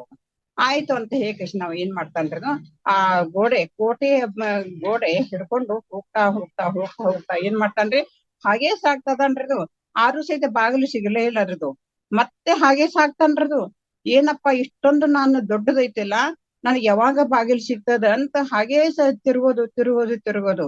ಕಾರಣ ನಾವು ಯಾಕೆ ಬಾಗಿಲು ಸಿಗ್ಲಿಲ್ಲ ಅಂತ ಒಂದು ವಿಚಾರ. ಯಾಕ ಸಿಗ್ಲಿಲ್ಲ ಅಂತ ಕೇಳಿದ್ರ, ಆ ಬಾಗಿಲ ಏನ ಬರ್ತದಲ್ರದು, ಆ ಬಾಗಿಲ ಹತ್ರ ಬಂದಾಗ ಅವನಿಗೆ ಏನಾಗ್ತದ, ತುರಿಕೆ ಪ್ರಾರಂಭ ಆಗ್ತದೆ. ಇಲ್ಲಿ ಒಂಥರ ತುರಿಕೆ ಪ್ರಾರಂಭ ಆಗ್ತದ. ಆ ತುರಿಕೆ ಪ್ರಾರಂಭದಾಗ ತುರುಕಿಸ್ಕೋದ್ರಾಗ ಕಾಲ್ ಹಾಗೇ ಸಾಕ್ತಾವ್ರಿ, ಅದು ಬಾಗಿಲು ದಾಟಿ ಹಾಗೆ ಹೋಗ್ತದ. ಮತ್ತೆ ಗೋಡೆ ಆಧಾರಕ್ಕೆ ಮತ್ತೆ ಮರಳಿ ಸುತ್ತ ಹಾಕಿ ಬರ್ಬೇಕಲ್ರದು. ಮತ್ತೆ 84 ಲಕ್ಷ ಸಲ ನಾವು ಹುಟ್ಟಿ ಬರೋದ್ರಿಂದ ನಂತರ ಬಾಗಿಲು ಸಿಗ್ತದ್ರದು ನಮಗೂ. ಅಂಥ ಕೋಟೆ ನಾವು ಅಂಧಕರು ಕುರುಡರು. ನಾವು ಎಂಥ ಕುರುಡು, ಅಜ್ಞಾನವಂತ ಮರೆವಣ್ಣು ಅಂತ ಏನಾಗ್ತದ, ನಾವು ಆ ಕುರುಡನ್ನು ಮರೆವು ಅರಿವು ಇಲ್ಲ ನಮಗರಿದು. ನಾವ್ ಇಲ್ಲಿ ಯಾಕೆ ಬಂದೇವು, ಎಂಥ ತುರಿಕೆ, ಈ ಸಂಸಾರ ಆಶೆ ಅನ್ನುವಂತ ತುರಿಕೆ ನಮಗೆ ಪ್ರಾರಂಭ ಆಗಿದ್ರಿ ಇದು. ಆದ ಮಹಾತ್ಮರಿಗೆ ಆಶೆಗಳೆಲ್ಲ ಹೋಗಿ ಅಲ್ಲಿ ಏನಾಗ್ಬಿಡ್ತದೆ, ಸಂಪೂರ್ಣ ತಮ್ಮ ಮೂಲ ಸ್ವರೂಪವೇ ತಾವನ್ನು ಹುಡುಕಾಡಿ ಅದ್ರೊಳಗೆ ಎದ್ದುಕೊಂಡೇ ಹೋಗಿದಾರು ಅವರು ಮರೆವಿಲ್ಲದ ಮಹಾಜ್ಞಾನಿಗಳು. ನಾವು ಏನ್ ಮಾಡ್ದೆವು, ಅರಿವೇ ಇಲ್ಲ ನಮಗೂ, ಬರೀ ಮರಿವಿನಲ್ಲೇ ನಾವು ಮರ್ತು ಬಿಟ್ಟಿದೇವ್ರಿ ಇದೆಲ್ಲ. ಹೀಗಾಯ್ಕಸಿಂದ ಏನಾಗ್ತದ್ರಿ, ಇನ್ನೊಂದು ಉದಾಹರಣೆ ನಿಮಗೆ ಹೇಳ್ಬೇಕಂದ್ರ, ಅದು ಒಂದು ಹಡಗಿನಲ್ಲಿ ನೀರು ಇದ್ರೆ ಮುಳುಗಿ ಹೋಗುತ್ತದೆ, ಆದ್ರೆ ನೀರಿನ ಮೇಲೆ ಹಡಗು ಹೋಗ್ತಾ ಇದ್ರೆ ತೇಲ್ತಾ ಇರೋದು. ಹೌದಾ? ಅದೇ ಪ್ರಕಾರ ಆ ಸಂಸಾರದಲ್ಲಿ ನಾವು ಇರಬೇಕು, ನಮ್ಮೊಳಗೆ ಸಂಸಾರ ಇರ್ಬೇಕು. ಸ್ವಲ್ಪ ಅರ್ಥ ಮಾಡ್ಕೋಬೇಕ್ರಿ ನಾವು. ಜ್ಞಾನಿಗಳು ಏನ್ ಮಾಡಿದಾರ, ಆ ನೀರ ಮೇಲೆ ಒಂದು ದೋಣಿ ಸಾಗಿದಾಗ ಹಡಗು ಸಾಗ್ತಾ ಇದೆಯಲ್ಲ, ಅದೇ ಪ್ರಕಾರ ನೀರನ್ನು ಒಳಗೆ ಗೊಟ್ಟಿಲ್ಲ. ನೀರ ಬಿಟ್ಟು ನೆಲದ ಮೇಲೆ ದೋಣಿ ಸಾಗದು, ನೆಲವ ಬಿಟ್ಟು ನೀರ ಮೇಲೆ ಬಂಡಿ ಹೋಗದು. ಕೇಳಿದ್ರ ನೀವೆಲ್ಲ ಹಾಡ್ರದು. ಹೌದಾ?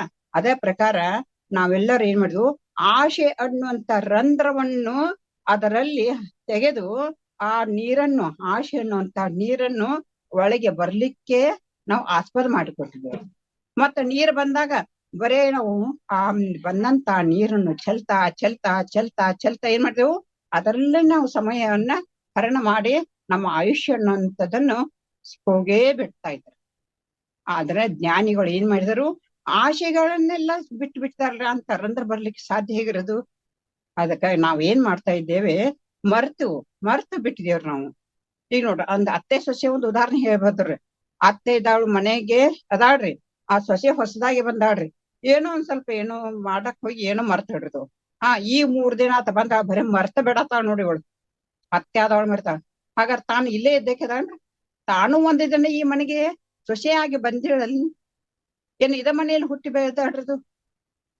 ಅದೇ ಪ್ರಕಾರ ಒಂದು ಆಫೀಸ್ನಲ್ಲಿ ದೊಡ್ಡ ಆಫೀಸರ್ ಇರ್ತಾರ, ಹೊಸದಾಗಿ ಜಾಯಿನ್ ಆಗಿರ್ತಾನ್ರಿ, ಏನೋ ಒಂದು ತಪ್ಪಿತ್ತು ಒಂದು ವಿಷಯ, 3 ದಿನ ಆತ ಬಂದಾನು ಬರೀ ತಪ್ಪ ಮಾಡತಾನ ನೋಡು.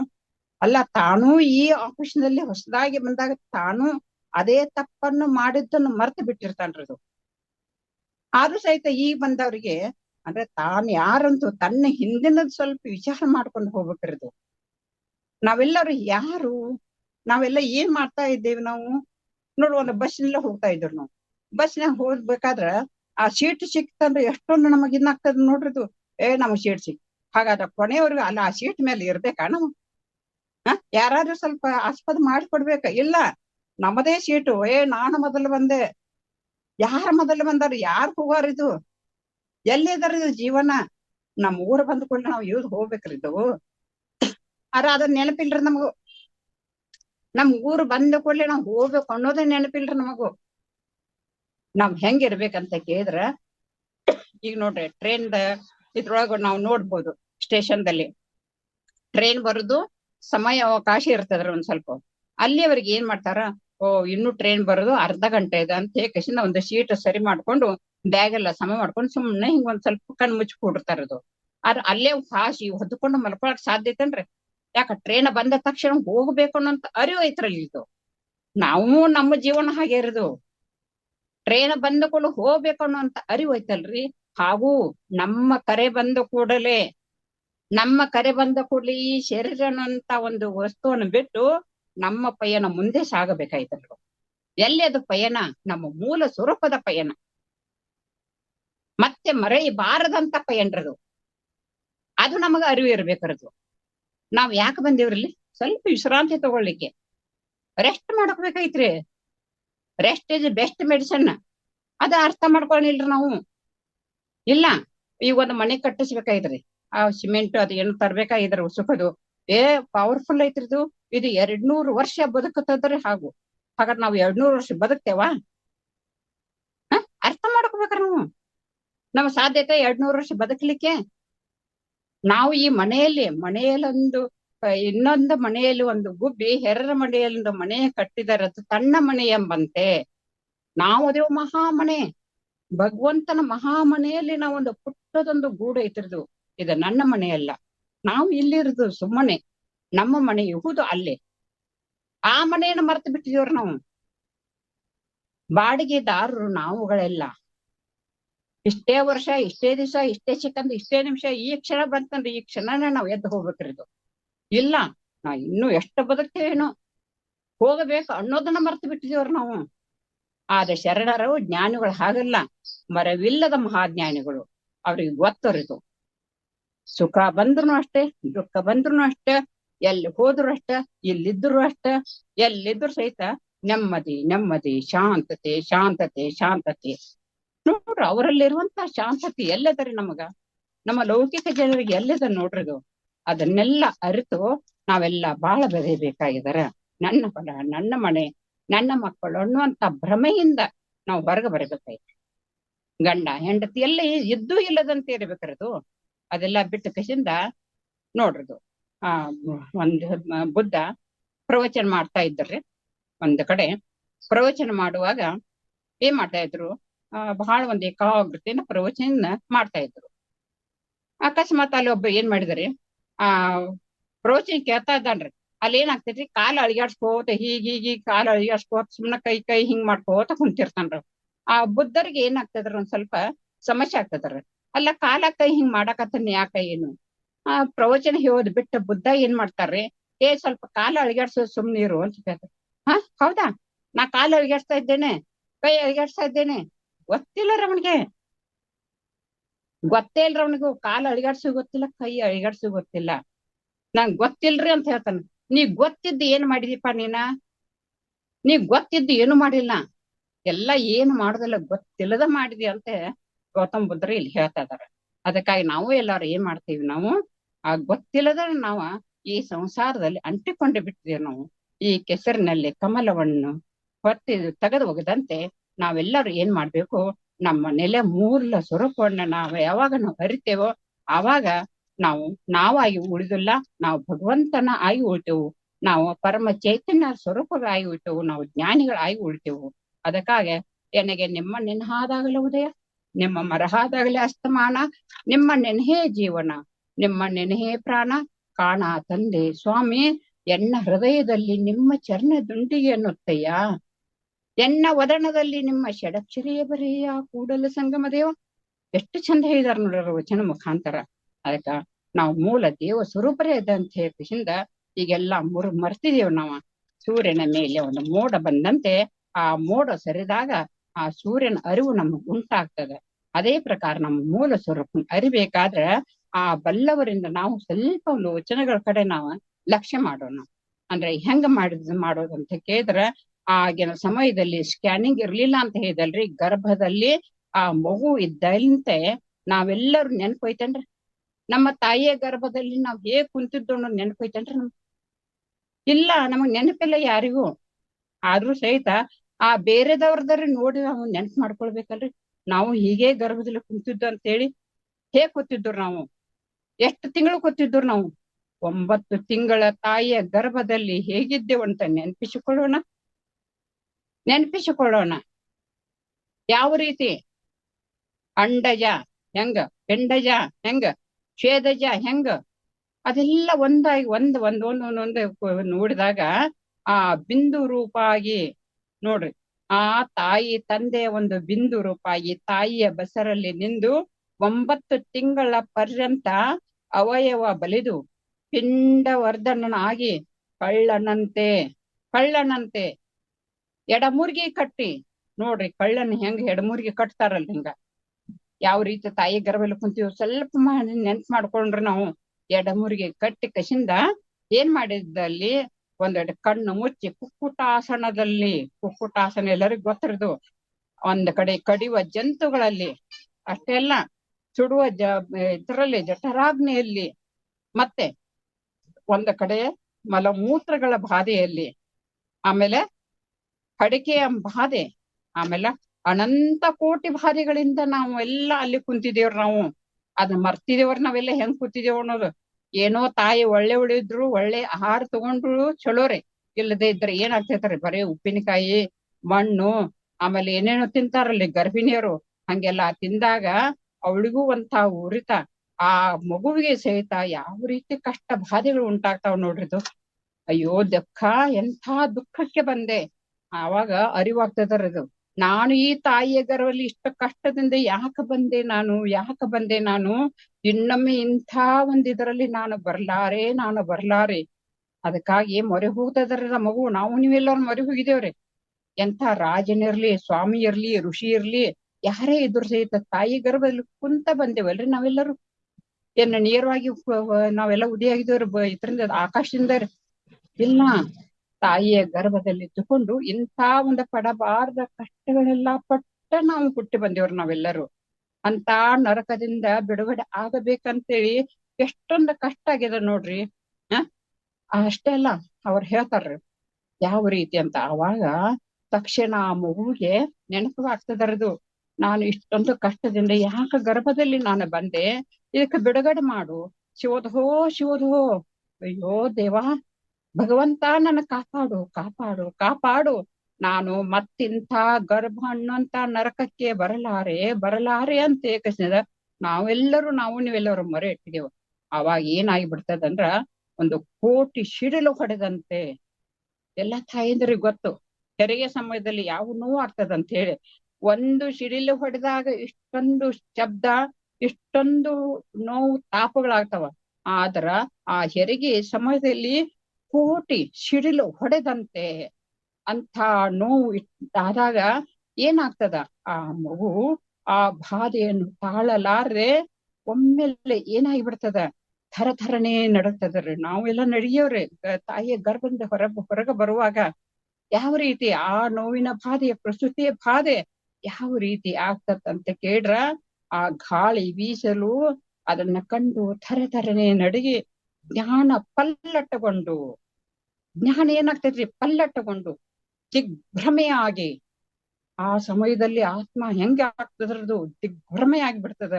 ಆಗ ಕೂಸಿನ ತಲೆ ಮೇಲಗಡೆ ಇದ್ದದ್ದು ತಕ್ಷಣ ಹೊಳ್ಳಿ ಕೆಳಗಡೆ ಬಂದು ಬಿಡ್ತದ ನೋಡ್ರಿ.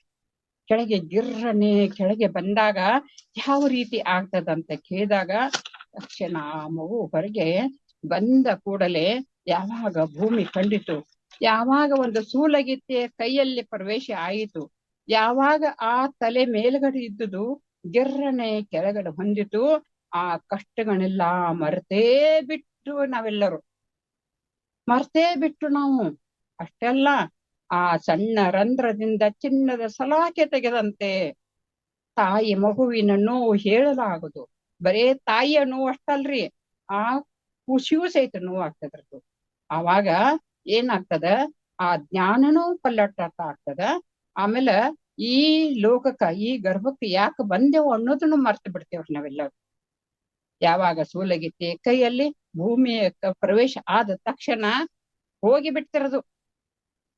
ಆಗೇನಾಯ್ತು, ಬಾಲ್ಯಾವಸ್ಥೆ ಹೇಗಾಯ್ತು, ತನ್ನ ಮಲಮೂತ್ರಗಳಿ ತಾನೇ ಹೊರಳಾಡಿ ಅದ ಮರ್ತು ಹೋಯ್ತಿರೋದು. ನಾ ಯಾಕೆ ಬಂದೆ, ಇನ್ನ ಅರಿವಿನಿಂದ ಬದುಕಬೇಕನ್ನೋದು.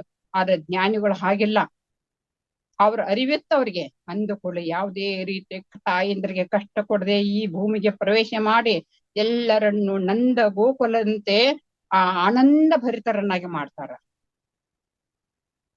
ಆದ್ರೆ ನಾವು ನೀವೆಲ್ಲರೂ ಏನ್ ಮಾಡ್ತಾ ಇದ್ದೇವೆ, ಬಾಲದ ಲೀಲೆಯಲ್ಲಿ ಆ ಮಲಮೂತ್ರದಲ್ಲಿ ಹೊರಳಾಡಿ ಯೌವನದಲ್ಲಿ ಕಾಮದಿಂದ ಕೂಡಿ ಆಮೇಲೆ ಮುಪ್ಪು ಆವರಿಸಿದಾಗ ನೆರೆ ತೊರೆಗೆ ಸೋತು ರೋಗಿಗಳಾಗಿ ಮತ್ತೆ ಮತ್ತೆ ಹೋಗ್ತಾ ಇದ್ದೇವೆ, ಬರ್ತಾ ಇದ್ದೇವೆ.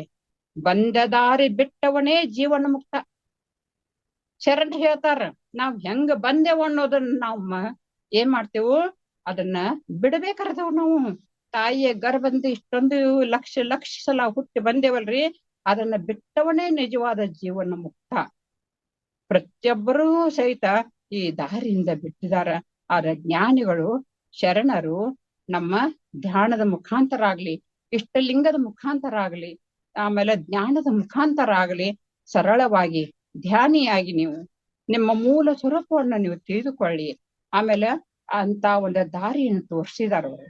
ಆ ದಾರಿಯನ್ನು ತೋರಿಸಿ ಹುಟ್ಟಿ ಬಂದ ನಾವು ತಪ್ಪಾಗಿದೆ. ನಾವು ಹೇಳ್ತಾರ, ನಾವು ಹುಟ್ಟಿ ಬಂದದನ್ನ ತಪ್ಪಾಗಿದೆ, ಇನ್ನು ಹುಟ್ಟದಂತೆ ದಾರಿ ತೋರಿಸು, ಇನ್ನು ಮತ್ತೆ ಮರಳಿ ಇಂತಹ ಬಾಧೆಯಲ್ಲಿ ಹುಟ್ಟದಂತೆ ನನಗೆ ದಾರಿ ತೋರಿಸು ದೇವ. ಬಾಧೆಯನ್ನು ನೆನೆಸಿದರೆ ಸಾಕು, ಹುಟ್ಟು ಸಾವು ಇಂತಹ ಒಂದು ನೋವಿನಲ್ಲಿ ಇದ್ದದನ್ನು ನೆನೆಸಿದರೆ ಸಾಕು, ನನ್ನ ನಿದ್ದೆ ಬಾರದು. ನಾವೆಲ್ಲ ಮರ್ತೀವಂತ ನಾವು ನಿದ್ದೆ ಮಾಡತ್ತೇವ್ರಿ. ಅಕಸ್ಮಾತ್ ತಾಯಿ ಗರ್ಭದಲ್ಲಿ ಇಷ್ಟೊಂದು ಕಷ್ಟವನ್ನು ಪಡ್ತಾ ಇದ್ದೇವಂತ ನಾವು ಅಕಸ್ಮಾತ್ ನಮಗ್ ಅರಿವಿದ್ರ ನಮಗ್ ನಿದ್ದೆ ಬರ್ತಿರ್ಕಿಲ್ರ, ಮರ್ತೀವಂತ ನಾವು ನಿದ್ದೆ ಮಾಡತ್ತೇವ್ರಿ ನಾವು. ಅದಕ್ಕಾಗಿ ನಾವು ತಾಯಿಯ ಗರ್ಭದಲ್ಲಿ ಇದ್ದದ ನಮಗ್ ನೆನಪಿಲ್ಲ. ಅರಿವಿಲ್ಲದ ತಾಳಲಾರೆನೆ ಪಾಲಿಸು ಎನ್ನೆಯ. ಅರಿವಿಲ್ಲ ನಮಗೆ, ಅದು ತಾಳಲಾರೆನೆದೆಲ್ಲ ಸುತ್ತೆಲ್ಲ ನಮಗ ನೆನಪಿಲ್ಲ. ಅದು ಸುತ್ತೆಲ್ಲ ನೋಡ್ಬೇಕು. ಪ್ರತಿಯೊಬ್ಬರ ಗರ್ಭಿಣಿಯರ ನೋವು ನೋಡ್ಬೇಕು, ಹೆರಿಗೆ ಆಗುವ ಸಮಯದಲ್ಲಿ ನೋಡ್ಬೇಕು. ಹೇಗೆ ನೋಡ್ಬೇಕಂತ ಕೇಳಿದ್ರ, ಈಗ ದೊಡ್ಡ ಸುನಾಮಿ ಆಗಿದೆ ಹಿಂದ. ನಿಮಗೂ ಎಲ್ಲ ಗೊತ್ತಿರೋದು.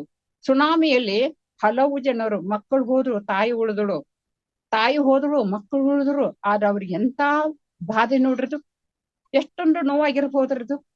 ಅಷ್ಟೆಲ್ಲ ಭೂಕಂಪದಲ್ಲಿ ಹಲವು ಜನರು ಸತ್ರು, ಒಂದು ಮಗು ಹೋಯ್ತು. ಹಲವು ಜನರು ಸತ್ರು, ತಾಯಿ ಉಳಿದಳು. ಹಲವು ಜನ ಬಂದು ಬಳಗೆಲ್ಲ ಹೋತು. ನಾನೊಬ್ಬ ಉಳಿದ್ರೆ ಏನ ನಮ್ ಪರಿಸ್ಥಿತಿ ಆಗಿರ್ಬಾರ್ದು. ಪದೇ ಪದೇ ಪದೇ ಪದೇ ಆ ನೋವಿನಿಂದ ಬಳಲಿ ನಿದ್ರೆ ಬರದೇ ಹೋಗುತ್ತದೆ. ಅದೇ ಪ್ರಕಾರ ನಮಗೂ ಸಹಿತ ಅದನ್ನೆಲ್ಲ ನೆನಪಿಸಿಕೊಂಡಾಗ ನಮಗೆ ಹೇಗೆ ಆಗಬಾರದು ನೋಡ್ರದು. ನೀವೆಲ್ಲರೂ ಏನ್ ಮಾಡ್ಬೇಕು, ಅದು ನಮ್ಮ ಮನಸ್ಸನ್ನೆಲ್ಲ ನಾವ ಮಾರಿ ಬಿಡ್ಬೇಕ್ರಿ ದೇವನಿಗೆ. ನಮ್ಮ ಮನಸ್ಸನ್ನು ಪ್ರತಿಯೊಂದು ನಮ್ಮ ಜೀವನದ ಒಂದು ಗಮ್ಯ ಎಂಥ ಗೌಪ್ಯವಾದದನ್ನೆಲ್ಲ ನಾವೆಲ್ಲರೂ ಸಂಪೂರ್ಣ ಆತ್ಮ ದರ್ಶನ ಮಾಡಿಕೊಳ್ಬೇಕು. ಬರೇ ಧ್ಯಾನಿಯಾಗಿ ಉಪಯೋಗ ಇಲ್ಲ, ನಮ್ಮ ಮೂಲ ಚೈತನ್ಯವನ್ನು ಕಂಡುಕೊಳ್ಳಬೇಕು. ಅದಕ್ಕಾಗಿ ಶರಣರು ಜ್ಞಾನಿಗಳು ಹೇಗೆ ಇರ್ತಾರಂತ ಕೇಳ್ರ, ಆ ಸರ್ಪದ ಹೆಡೆ ಎಲ್ಲಿರುವ ಮಾಣಿಕ್ಯದಂತೆ ಇರ್ತಾರ. ಸರ್ಪನ ಹೆಡೆ ಎಲ್ಲಿರುವ ಮಾಣಿಕ್ಯ ಅಂದ್ರ ಹೆಂಗ್ರಿ? ಸರ್ಪ ಅಂದ್ರ ಗೊತ್ತ್ರಿ ನಿಮಗೂ? ಇಂಥ ಒಂದು ನಾಗರ ಹಾವು. ಆ ಸರ್ಪನ ಹೆಡೆಯಲ್ಲಿ ಮಾಣಿಕ್ಯ ಹೇಗಿರ್ತದಂದ್ರ ತನ್ನ ಬೆಳಕಿನಲ್ಲಿ ತಾನಿರ್ತದ್ರಿ. ಅದಕ್ಕೆ ಮತ್ತೊಂದು ಬೆಳಕ ಬೇಕಾಗಿಲ್ಲ ಆ ಮಾಣಿಕ್ಯಗೆ. ಅಂದ್ರೆ ಒಂದು ಅಕ್ಕಸಾಲಿಗ ಅಂದ್ರೆ 16 ಮನೆಗೆ ನೀವು ಹೋಗಿದ್ವಿ ಅಂತ ಅರ್ಥ ಮಾಡ್ಕೊಡ್ರಿ, ಸ್ವಲ್ಪ ಕಲ್ಪನೆ. ಅವಾಗ ಬೆಳ್ಳಿ ಬಂಗಾರ ಒಂದು ಫಳಫಳ ಹೊಳೆದ್ರು ನಾವು ತಗೋಬೇಕಾದ್ರ ತಕ್ಷಣ ಕರೆಂಟ್ ಅಂದ್ರ ಲೈಟ್ ಹಚ್ಚಿ ಬಿಡ್ತಾರ. ಆ ಲೈಟದ ಬೆಳಕಿಗೆ ಅವೆಲ್ಲ ಹೊಳಿತಾವ. ಆದ್ರ ನಾವ ಮಾಣಿಕ್ಯ ತೆಗೆದುಕೊಳ್ಳಲಿಕ್ಕೆ ಹೋಗಬೇಕಾದ್ರ ಲೈಟ್ ಎಲ್ಲ ಆಫ್ ಮಾಡ್ತಾರ. ಕಾರಣ ಅದು ತನ್ನೊಳಗಿನ ತನ್ನ ಹೊಳಪು, ತನ್ನೊಳಗಿನ ತನ್ನ ಬೆಳಕಿನಿಂದ ಅದು ಹೊಳಿತಿರ್ತದ. ಅದೇ ಪ್ರಕಾರ ಜ್ಞಾನಿಗಳಾಗಲ್ರಿ, ಶರಣರಾಗ್ಲಿ, ನಮ್ಮ ಪತ್ರಿಜಿಯವರಂಥವರಾಗಲಿ, ಇವರೆಲ್ಲ ಪ್ರತಿಯೊಬ್ಬರು ಆ ಮಾಣಿಕ್ಯದಂತೆ ತನ್ನೊಳಗಿನ ತನ್ನ ಆತ್ಮ ಜ್ಞಾನದಿಂದ ಹೊಳಿತಿದ್ರು. ಅಂಥ ಕೃಷ್ಣ ಅವರ ಮರೆವಿಲ್ಲದ ಮಹಾಜ್ಞಾನಿಗಳು. ಅವರೆಲ್ಲ ಸದಾ ಕಾಲ ಅರಿತವರಿದ್ದರು. ಕಾರಣ ತನ್ನ ಮೂಲ ಸ್ವರೂಪದವರು ಏನಿತ್ತಂತ ಕೃಷ್ಣ ಅವ್ರು ಅರಿತವರಿದ್ದರಂತ ಕೃಷ್ಣದ ಅವ್ರು ಏನಿದ್ರು ಶರೀರವಿದ್ದಾಗಲೇ ಸಾಧನೆ ಮಾಡಿದ್ದರು. ಸಾಧಕರಾಗಿನ ಬಂದಿದ್ರು ಅವರು ಈ ಭೂಮಿಗೆ. ಅದಕ್ಕ ನಾವು ನೀವೆಲ್ಲರೂ ಶರೀರವಿದ್ದಾಗಲೇ ನಾವು ಏನ್ ಮಾಡ್ಬೇಕು? ಸಾಧನೆ ಮಾಡ್ಬೇಕು. ಆಮೇಲೆ ನಿಷ್ಠೆಯಿಂದ ನಾವು ಲಿಂಗೈನೊಂದಿಗೆ ಲಿಂಗೈನಾಗಬೇಕು, ಧ್ಯಾನಿಗಳಾಗಿ ಧ್ಯಾನವಾಗಬೇಕು. ಈಗ ನೋಡ್ರಿ, ನಾವು ಧ್ಯಾನ ಮಾಡತ್ತೇವೆ. ಧ್ಯಾನ ಬೇರೆ, ನಾವು ಬೇರೆ. ಆದ್ರೆ ನಿಜವಾದ ಧ್ಯಾನ ಆಗೋದಿಲ್ಲ. ನಾವೆಲ್ಲ ಏನ್ ಮಾಡ್ತಾ ಇದೀವಿ? ಧ್ಯಾನ ಮಾಡ್ತೇವೆ. ಅಂದ್ರೆ ಧ್ಯಾನ ಬೇರೆ, ನಾವು ಬೇರೆನಾ? ಇಲ್ಲ. ನಾವ್ ಏನ್ ಮಾಡ್ತಾ ಇದ್ದೇವೆ ಅನ್ನೋದು ನಮಗ್ ಅರಿವಿರಬಾರ್ದ್ರದು. ಆ ರೀತಿ ಅವರಿದ್ರು ಜ್ಞಾನಿಗಳು. ಸ್ವಲ್ಪ ವಿಚಾರ ಮಾಡೋಣ್ರಿ. ಅವ್ರ ನಿಷ್ಠೆ ಹೇಗಿತ್ರದು? ಸದಾ ಕಾಲ ಅರಿವನ್ನು ಜಾಗೃತ ಮಾಡಿಕೊಳ್ತಾ ಆ ಮಾಯೆ ಅನ್ನುವಂತ ಮರಿವೆಯನ್ನ ಹೋಗಲಾಡಿಸಿದ್ರು. ಜ್ಞಾನಿಗಳ ಶಕ್ತಿನೇ ಅದು ಮುಂದುವರಿಸಿಕೊಂಡು ಹೋಗಬೇಕು. ನಮ್ಮ ಮೂಲ ಸ್ವರೂಪದ, ಈಗ ನಾನು ಮಾತಾಡ್ತಾ ಇದ್ದೇನೆ, ನಾನು ಮಾತಾಡ್ತಾ ಇಲ್ಲ, ನೀವು ಕೇಳ್ತಾ ಇದ್ದೀರಿ, ನೀವು ಕೇಳ್ತಾ ಇಲ್ಲ. ಆ ಕೇಳುವ, ಹೇಳುವ, ನಡೆಯುವ ಒಂದು ಏನಿದೆ ಅದು ಸಾಕ್ಷಿ ಇದೆ. ಆ ಸಾಕ್ಷಿಯನ್ನು ನಡೆಸಿಕೊಡುವಂತ ಒಂದು ಪ್ರಜ್ಞೆ ಇದೆ. ಆ ಪ್ರಜ್ಞೆ ಹಿನ್ನೆಲೆ ಒಂದು ಭಗವಂತನ ಯಾವ ರೀತಿ ಆದಿ ಅನಾದಿಗಳನ್ನ ಮೀರಿದಂತಂಥದ್ದು. ನೋಡ್ರಿ, ಅಕ್ಕ ಹೇಳ ಸಾವಿಲ್ಲದ ಕೇಡಿಲ್ಲದ ಹೂ ಅದು. ಆದಿ ಇಲ್ಲ, ಅನಾದಿ ಇಲ್ಲ, ರೂಪ ಇಲ್ಲ, ಬಣ್ಣ ಇಲ್ಲ, ರುಚಿ ಇಲ್ಲ, ಕಹಿ ಇಲ್ಲ, ಸಿಹಿ ಇಲ್ಲ. ಅದಿಲ್ಲದೆ ನಾವಿಲ್ಲ. ಜಗವ ಸುತ್ತಿಪ್ಪುದು ನಿನ್ನಯ ಮಾಯೆ, ನಿನ್ನ ಸುತ್ತಿಪ್ಪುದು ಎನಮನ ನೋಡ. ಜಗಕ್ಕೆ ನೀನು ಬಲ್ಲಿದನು, ನಿನಗೆ ಆನು ಬಲ್ಲಿದೆನು. ಕರಿಯು ಕನ್ನಡಿಯೋಳು ಅಡಗಿದಂತೆ ನೀ ಎನ್ನೋಳು ಅಡಗಿದೆ ಕೂಡಲ ಸಂಗಮದೇವ. ಎಂಥ ಒಂದು ಪ್ರಜ್ಞೆ ನೋಡ್ರಿ ಶರಣರದು. ಎಷ್ಟು ಹೇಳಿದ್ರು ಕಡಿಮೆ. ಇದು ಇನ್ನೂ ಒಂದು ತಾಸು ಹೇಳಿದ್ರು ಕಡಿಮೆ. ಆದ್ರೂ ನಾನು ಸಮಯಕ್ಕೆ ನಾನು ಒಂದು ಆಸ್ಪದ ಕೊಡ್ಲೇಬೇಕಾಗ್ತದಂತ ಹೇಳ್ಕೊಂಡ ಕಸಿಂದ ನನಗೆ ಇಲ್ಲಿ ಅವಕಾಶ ಕೊಟ್ಟಂತ ನಾವು ಎಲ್ಲರೂ ಸಹಿತ ಮರವಿಲ್ಲದ ಮಹಾಜ್ಞಾನಿಗಳಾಗಬೇಕಾದ್ರ ಆ ಶರಣರ ಅಂತರಂಗವನ್ನ, ಆ ಮಹಾಜ್ಞಾನಿಗಳ ಅಂತರಂಗವನ್ನ ಅಂತ ಗುರುಗಳೊಂದಿಗೆ ನಾವು ಮೊರೆ ಹೋಗಿ ಅವರ ಹೇಳಿರುವಂತ ತತ್ವಗಳೊಂದಿಗೆ ನಮ್ಮ ಉಸಿರಾಡಿಸಿ ಆ ಧ್ಯಾನ ಸ್ವರೂಪಿಗೆ ನಾವಾಗೋಣ. ಧ್ಯಾನವೇ ನಾವು ಆಗೋಣ. ಧ್ಯಾನ ನಾನು ಮಾಡ್ತಾ ಇಲ್ಲ, ನಾನು ಧ್ಯಾನ ಮಾಡ್ತಾ ಇಲ್ಲ, ಧ್ಯಾನವೇ ನನ್ನನ್ನು ಮಾಡ್ತಾ ಇದೆ. ನೋಡ್ರಿ, ಸ್ವಲ್ಪ ಸೂಕ್ಷ್ಮವಾಗಿ ಅರ್ಥ ಮಾಡ್ಕೊಂಡ ಈ ರೀತಿ ನಾವು ಅರ್ಥವನ್ನ ಮಾಡ್ಕೊಂಡ್ ಕಸಿಂದ ನನಗೆ ಅವಕಾಶವನ್ನು ಕೊಟ್ಟಂತ ಲಕ್ಷ್ಮೀ ಮೇಡಮ್ರಿಗಾಗ್ಲಿ ಅಥವಾ ಗೀತಾ ಮೇಡಮ್ರಿಗಾಗ್ಲಿ, ಇನ್ನು ಎಲ್ಲಾ ಒಂದ ಅಂತರಂಗದಲ್ಲಿ ಅಡಗಿರುವಂತ, ತಮ್ಮೆಲ್ಲರ ಅಂತರಂಗದಲ್ಲಿ ಅಡಗಿರುವಂತ ಆ ಮಹಾ ಶಿವಚೈತನ್ಯಕ್ಕೆ ನಾನು ತಲೆಬಾಗಿ ವಂದಿಸಿ ನನಗೆ ಅವಕಾಶ ಮಾಡಿದಕ್ಕಾಗಿ ತಮ್ಮೆಲ್ಲರಿಗೂ ಅನಂತ ಕೋಟಿ ಕೋಟಿ ವಂದನೆಗಳು. ತಾವೆಲ್ಲರೂ ಈ ರೀತಿ ಕೇಳಿದ್ದಕ್ಕಾಗಿ ಏನೋ ತೊದಲು ನುಡಿಗಳಿಗೆ ಒಂದು ಅವಕಾಶ ಶರಣು ಶರಣಾರ್ಥಿ ಶರಣು ಶರಣಾರ್ಥಿ.